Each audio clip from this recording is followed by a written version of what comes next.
We are back with a story from this Just So Stories by Rudyard Kipling. The previous story was about a girl named Taffy who wrote a letter, and since she didn't know how to write, she drew pictures. She had to send somebody to her house to bring the spear of her father. So she sent somebody to the hut where her father and her mother lived to collect his good spear, because she had got his other spear and it had got broken. She and her father had come fishing, and her father was fishing in the stream when the spear hit the bottom rock at the bottom of the water, and the spear split into two. So he had very thin spear which could not be straight. It was bending. It was like a willow. So her name is Taffy. Taffy sent somebody back to her hut where her mother was there, and she wanted her mother to send her father's other spear, which was a black, long, strong one.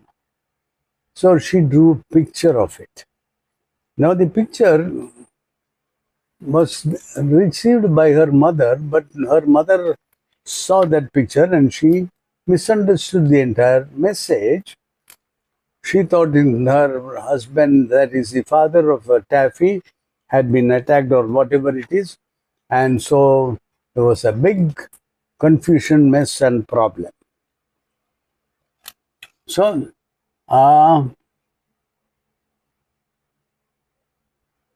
then they all came rushing together to where she and her father were, and then they found that the father and daughter were quite okay and nobody had attacked or killed them. Now we are going to the next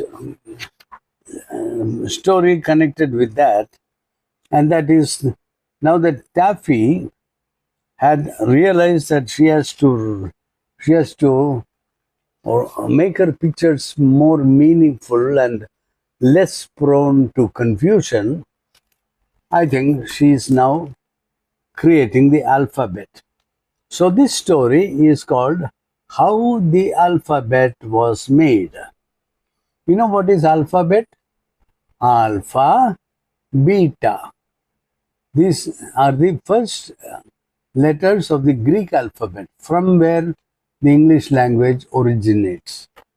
So alpha, beta, when you get them together, it is alphabet. Alpha, beta. Then there is theta, delta, gamma, etc., which are part of the Greek alphabet.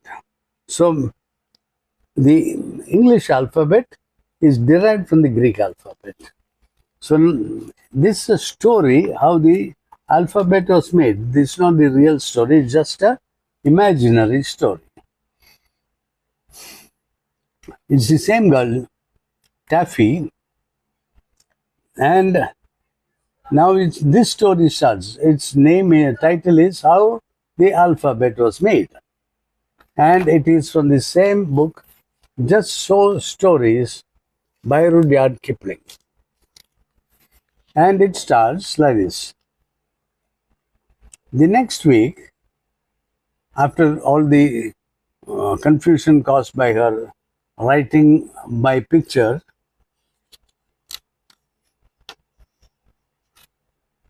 next week she went carp fishing again with her daddy. Her mummy wanted her to stay at home and help hang up hides to dry on the big drying poles outside their cave. But Taffy slipped away down to her daddy quite early, and they fished. Presently she began to giggle, and her daddy said, "Don't be silly, child." "But wasn't it inciting?" said Taffy. "Don't you remember how the head chief puffed out his cheeks And how funny the nice stranger man looked with the mud in his hair. Well, do I, said Tego, the father.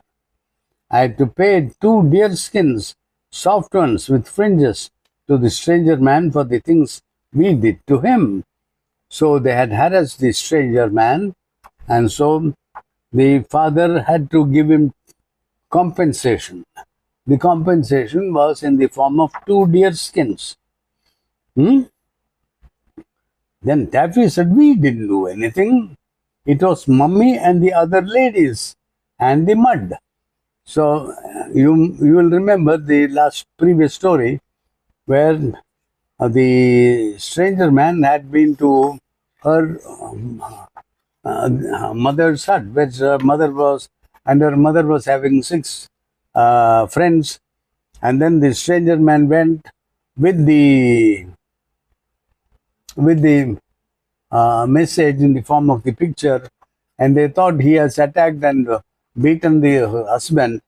So all the ladies got hold of him and beat him and beat him and beat him, and they put all earth and mud and sand on his hair and all that, and he was made awful. Then they brought him to where the father and Taffy were, and then there was a lot of reconciliation, etc. So Taffy says, we didn't do anything. It was Mummy and the other ladies and the mud they put on his head. Well, we don't talk about that. We won't talk about that, said the daddy. Let's have lunch.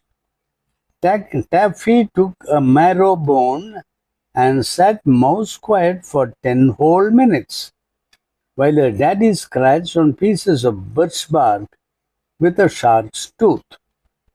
Then she said, Daddy, I've think of a secret surprise. You make a noise, any sort of noise. So now Taffy is eating.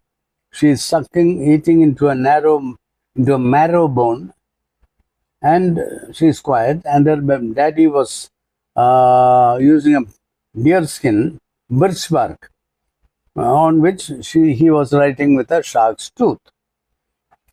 So, said Tigma, the father, will that do to begin with? So the daughter said, make a noise. And he said, ah. And Taffy said, yes. You look just like a carpfish with its mouth open. Say it again. Ah, said her daddy. Don't be rude, my daughter. I'm not meaning rude, really and truly, said Taffy. It is part of my secret surprise thing. Do say, ah, daddy, and keep your mouth open at the end. And lend me that tooth. I'm going to draw a carpfish mouth wide open. What for? Asked her daddy. Don't you see, said Taffy, scratching away on the bark. That will be our little secret surprise. When I draw a carpfish with his mouth open in the smoke at the back of our cave, if Mummy doesn't mind, it will remind you of that ah noise. Then we can play that. It was me jumped out of the dark and surprised you with that noise. Same as I did in the beaver swamp last winter. Really? Asked her daddy, in the voice that grown-ups use when they are truly attending. Go on, Taffy. Oh, bother, said Taffy. I can't draw all of a carpfish, but I can draw something that means a carpfish's mouth. Don't you know how they stand on their heads, rooting in the mud? Well, here's a pretense carpfish. We can pretend that the rest of him is drawn. Here is just his mouth. And that means ah. So that is, she draw a picture which she said this is the carpfish with its mouth open. And this is ah. That's not bad, said the father, and scratched on his own piece of bark for himself. But you have forgotten the feeler that hangs across his mouth. But I can't draw, Daddy. You needn't draw anything of him except just the opening of the mouth and the feeler across. Then we'll know he's a carp fish, because the perches and trouts haven't got feelers. Look here, Taffy. And the father drew a slightly different version of the same. Now I'll copy it, said Taffy. And she copied the different version of the carpfish with the feeler. Will you understand this when you see it? And she drew this. Perfectly, said her daddy. So, this what Taffy now drew was just the part of the face and mouth of the carpfish, which only consisted of two lines joined at the top and one cross. Will you be able to read this? And the father said, perfectly. And I'll be quite surprised when I see it anywhere, as if you had jumped out from behind a tree and said, ah, now make another noise, said Taffy, very proud. Yeah, said her daddy, very loud. Said Taffy, that's a mixy noise. The end part is ah, carpfish mouth. But what can we do about the front part? Yeah, and all that. Yeah. It's feel like the carpfish mouth noise, said the father. Let us draw another bit of the carpfish and join them, said her daddy. He was quite excited too. Now, if they are joined, I'll forget. Draw it separate. Draw his tail. If he's standing on his head, the tail will come first. Besides, I think I can draw his tails easiest. A very good idea, said the father. Here's a carpfish tail for you, your yeah noise. So the father drew something which will be like yeah. I'll try now, said Taffy. Remember, I can't draw like you, Daddy. Will it do if I just draw the split part of the tail and the sticky down line for the where it joins? And she drew a Y. Her daddy nodded, and his eyes were shiny bright with excitement. That's beautiful, she said. Now make another noise, Daddy. Oh, said her daddy very loud. That's quite easy, said Taffy. You make your mouth all around like an egg or a stone, so an egg or a stone will do for that. You can't always find eggs or stones. We'll have to scratch around something like one. And he drew this. My gracious, said Taffy, looking at her father's drawing. What a lot of noise pictures we have made. Carp mouth, carp tail, and egg. Now make another noise, Daddy. Shh, said her daddy, and frowned to himself. But Taffy was too excited to notice. That's quite easy, she said, scratching on the bark. So her daddy is, what's that? I was thinking and didn't want to be disturbed. That's why I said, shh.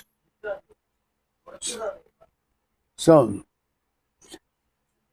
Taffy said, it's a noise just the same. It's the noise a snake makes, Daddy, when it is thinking and doesn't want to be disturbed. Let's make the shh noise a snake. Will this do? And she drew a snake, an S, with a snake head. There, she said, that's another surprise secret. When you draw a hissy snake by the door of your little back cave, where you mend the spears, I know you are thinking hard, and I'll come in most mousy quiet. And if you draw it on a tree by the river when you are fishing, I'll know you want me to walk the most mousy quiet, so that I do not disturb the fish. Perfectly true, said the father.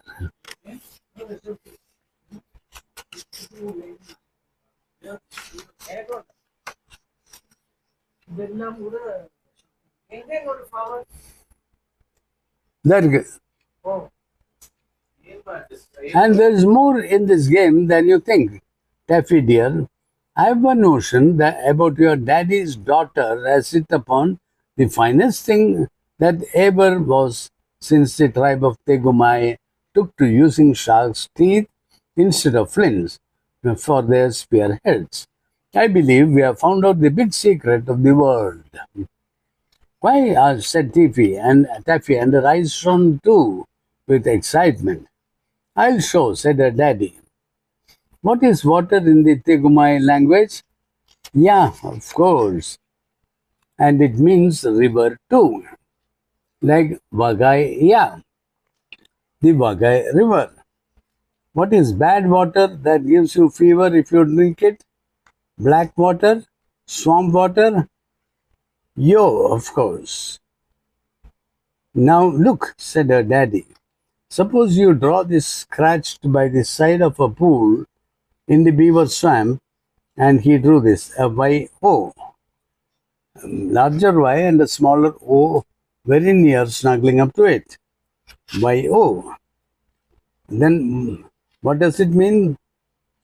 It shows a carp tail and a round egg. Two noises mixed. Yo, bad water, said Taffy. Of course, I won't drink that water because I know you said it was bad. But I needn't be near the water, said the father.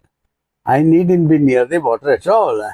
I might be miles away hunting and still, Taffy said, and still it would be just the same as if you stood there and said, go away, Taffy, or you'll get fever. And that in a carpfish tail and a round egg. Oh, Daddy, we must tell Mummy quick. And Taffy danced all around him. Not yet, said the father. Not till we are gone a little further. Let's see. Yo is bad water. But so is food cooked on the fire, isn't it? And he drew this. S-O. Oh, a snake and an egg, said Taffy. So this means dinner is ready. If you saw this scratched on a tree, you would know it was time to come to the cave. So would I. My Winky, said the father.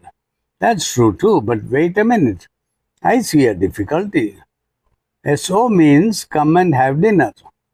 But S-H-O means the drying poles where we hang our hides. Horrid old drying poles, said Taffy.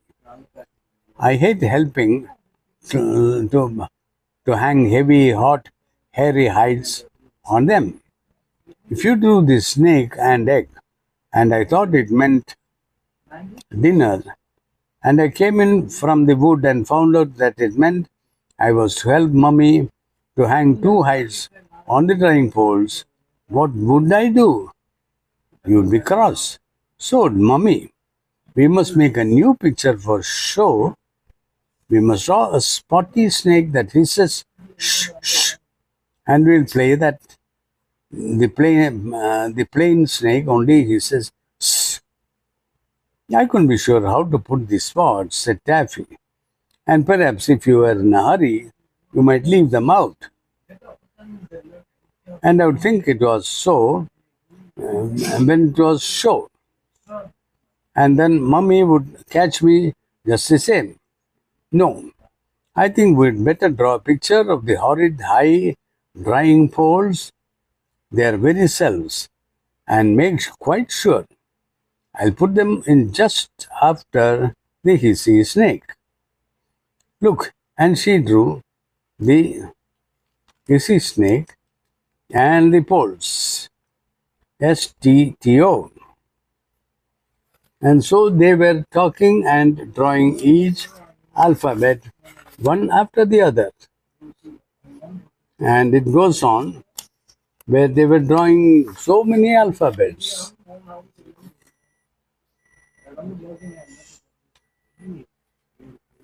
And then a little later, the father said, "That's enough for today, Taffy. Besides, you are getting tired, Taffy. Never mind, dear. We'll finish it all tomorrow.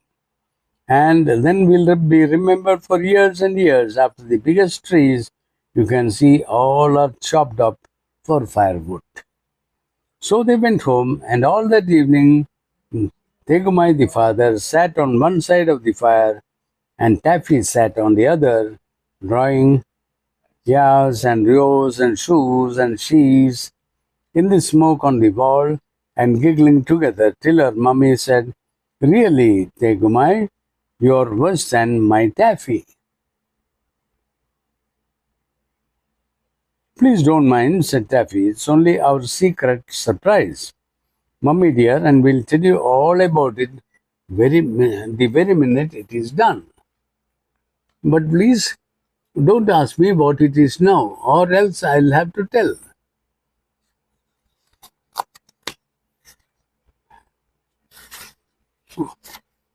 So her mummy most carefully didn't. And bright and early next morning, the father Tegu went down to the river to think about new sound pictures. And when Taffy got up, she saw, "Ya las, water is ending or running out," chalked on the side of the big stone water tank outside the cave. "Hmm," said Taffy. "These picture sounds are rather bother. That is just as good as come here himself and told me to get more water for Mummy to cook with." So she went to the spring at the back of the house and filled the tank from the bark bucket, and then she ran down to the river and pulled her daddy's left ear, the one that belonged to her, to pull when she was good. "Now come along and we'll draw all the leftover sound pictures," said her daddy.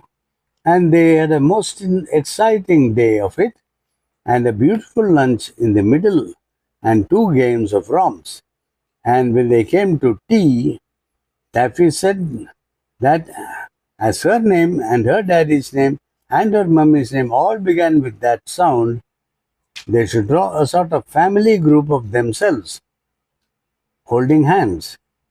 So they drew another picture of all of them holding hands, and that is called tea. Many of the other pictures were very much too beautiful to begin with, especially before lunch. But as they were drawn over and over again on birchbark, they became plainer and easier, till at last even the father Tegu said he could find no fault with them. They turned the hissy snake the other way around for Z sound. And like that, each alphabet they did. And after thousands and thousands and thousands of years, and after hieroglyphics and